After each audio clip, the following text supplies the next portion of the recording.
السلام علیکم دوستو، میرا نام ہے یاسر علی اور آپ دیکھ رہے ہیں امیزنگ ٹی وی۔ دوستو، آج ہم اس ویڈیو میں قیامت سے پہلے دنیا میں سب سے بڑے فتنے یعنی دجال کے بارے میں جانیں گے۔ قیامت سے پہلے دنیا میں سب سے بڑا فتنہ دجال کا ہوگا۔ دجال دجل سے نکلا ہوا ہے، جس کے معنی ہے جھوٹا فریبی اور حق اور باطل کو لوگوں کے سامنے الٹا کر کے دکھانے والا۔ دجال موٹا اور بڑے پیٹ والا ایک نوجوان ہوگا، شکل و صورت سے شریف اور خوبصورت لگے گا۔ اس کا رنگ گندمی اور قد پستہ ہوگا۔ اس کے سر کے بال گھریالے ہوں گے اور بہت زیادہ ہوں گے۔ بال بہت سخت ہوں گے جیسے کہ درختوں کی شاخیں، اور اس کی پیشانی پر واضح کافر لکھا ہوگا۔ اس کی دائیں آنکھ سبز رنگ کی چمکتی ہوگی اور بائیں آنکھ سے کانا ہوگا۔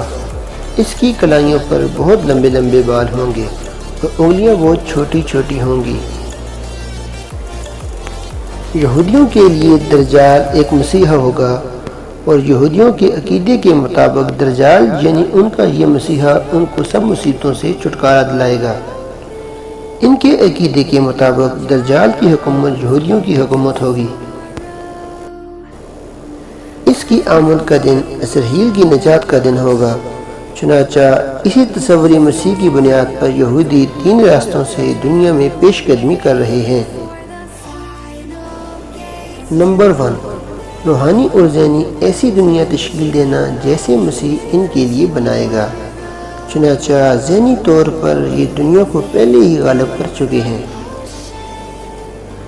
نمبر 2، مادی طور پر دنیا کو ویسا ہی بنانا جیسا مسیح ان کے لیے بنائے گا، جس میں عیسائیت کا غلبہ، خلافت کا خاتمہ، اقوام متحدہ کا قیام اور اسرائیل کا قیام۔ نمبر 3، معاشی طور پر ساری دنیا پر غلبہ حاصل کر لینا اور اسے اپنا محتاج بنا لینا۔ IMF اور ورلڈ بینک وغیرہ اسی طرز عمل کے ادارے ہیں۔ دوستو، کیونکہ دجال یہودیوں کا مسیحا ہے، اس لیے وہ اس کے آنے کی تیاریاں زور و شور سے کر رہے ہیں۔ 19ویں صدی دجال کی آمد کی تیاریوں کی صدی تھی، لیکن 20ویں اور 21ویں صدی یہودیوں کی جانب سے اس مقصد کے حصول کی صدی ہے۔ یہودی چاہتے ہیں کہ پوری دنیا میں ایک ہی یہودی مملکت ہو۔ دوستو، اسرائیل کا قیام دراصل دجال کی آمد کی ہی ایک کڑی ہے، اور اب ہر سال اس کی سرحدوں کی مسلسل توسیع ہو رہی ہے۔ آج کا اسرائیل 1948 کے اسرائیل سے کم 3 گنا بڑا ہے۔ اسرائیل آئندہ کہاں تک پھیلے گا، اس کا اندازہ کچھ اس حقیقت سے لگایا جا سکتا ہے کہ شام، ایران، اردن، عراق اور ترکی کا کچھ حصہ، مصر کا کچھ حصہ اور سعودی عرب میں نجد اس مملکت میں شامل ہے۔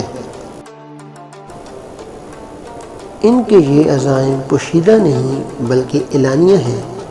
اسرائیل کے پرچم میں اوپر اور نیچے 2 نیلی پٹیاں دریائے نیلم اور دریائے فرات کو ظاہر کرتی ہیں، یعنی وہ اعلانیہ ظاہر کرتے ہیں کہ ان 2 دریاؤں کے درمیان تک تمام علاقہ اسرائیل کی مملکت کا حصہ ہے۔ دوستو، دجال کے بارے میں تمام حقائق ایک ویڈیو میں تو مکمل نہیں ہو سکتے، لیکن اگر آپ اس ویڈیو کا دوسرا پارٹ دیکھنا چاہتے ہیں تو ہمیں کمنٹ سیکشن میں ضرور آگاہ کریں۔ امید ہے دوستو، آج کی اس ویڈیو میں آپ کو کچھ نیا جاننے کو ضرور ملا ہوگا۔ اس طرح کی مزید انفارمیٹو ویڈیو کے لیے ہمارے چینل امیزنگ ٹی وی کو سبسکرائب کریں اور ساتھ لگے بیل آئیکن پر ضرور کلک کریں، تاکہ ہمارے آنے والی ہر نئی ویڈیو ہر وقت اور بر وقت آپ کو ملتی رہیں۔ میں ملوں گا اب آپ کو ایک نئی انٹرسٹنگ ویڈیو کے ساتھ، تب تک کے لیے اپنا خیال رکھیے گا۔ اللہ حافظ۔